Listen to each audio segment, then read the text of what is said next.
With Senator Bernie Sanders set to unveil his new Medicare for All healthcare bill, the idea of single-payer, government-run insurance is gaining even more traction, not just among the people, but also among politicians. Very interesting. Now, we recently, for example, saw Kamala Harris become a co-sponsor of Bernie Sanders' new bill. Now, Kamala Harris, it's no surprise that she's being groomed by the establishment to run in 2020.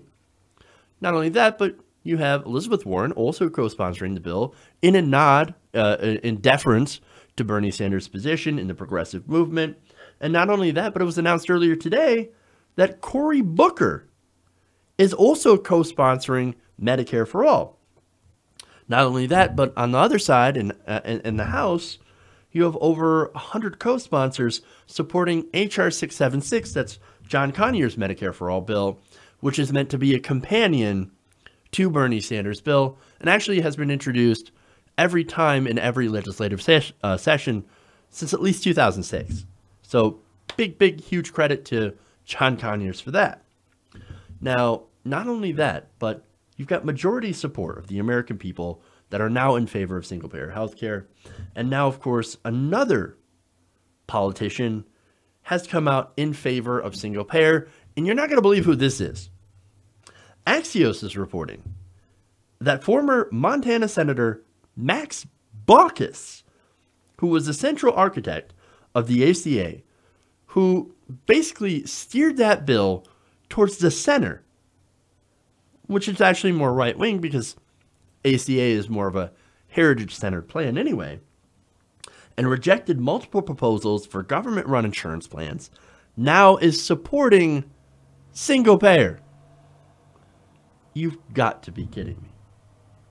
He said, quote, and this is according to the Bozeman Daily Chronicle, "My personal view is we've got to start looking at single payer. I think we should have hearings. We're getting there. It's going to happen."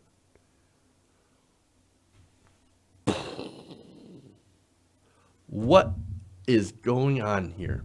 Now, I'll tell you what's going on here.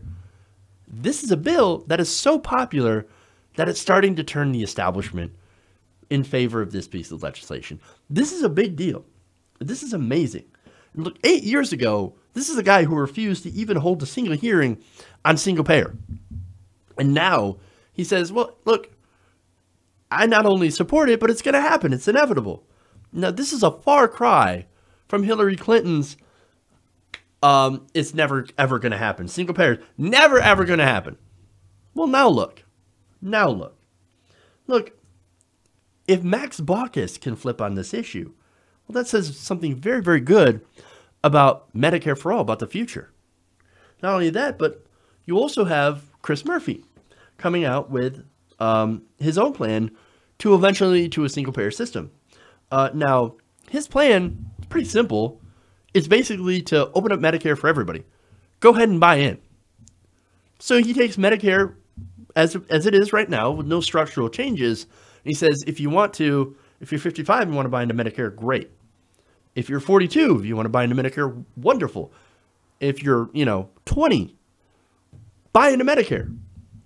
And what that's going to do is that it's going to essentially, he believes, will basically make the insurance companies die off on their own. Because everybody's going to jump into Medicare.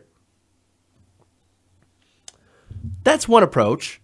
And again, there are other approaches. There's opening up Medicaid for all. There's going to a public option, which is sort of what Murphy is saying. Although I think that will work differently from just buying into Medicare.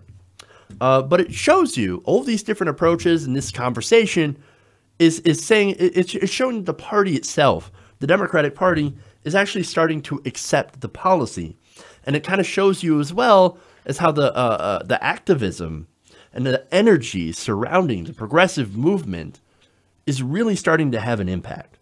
So make no mistake, if this momentum continues, Medicare for All is inevitable. Now, that doesn't mean the mission's over, right?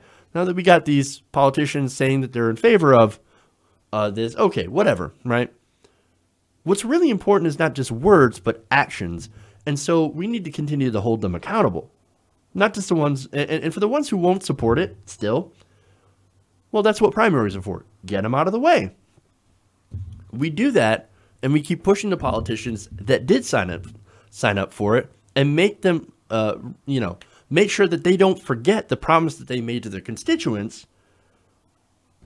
We do that until there's nobody left that opposes us on this issue, and then we can finally join the rest of the industrialized world in providing healthcare for everyone. Because at the end of the day, the policy is what's most important, and this is good policy. So, welcome aboard, Max Baucus. Never thought I'd say that. Hey everybody, thanks for watching this video. If you want to see more like this, please hit the subscribe button below. And if you want to support truly independent progressive media, please consider becoming a patron at patreon.com/TYTNation.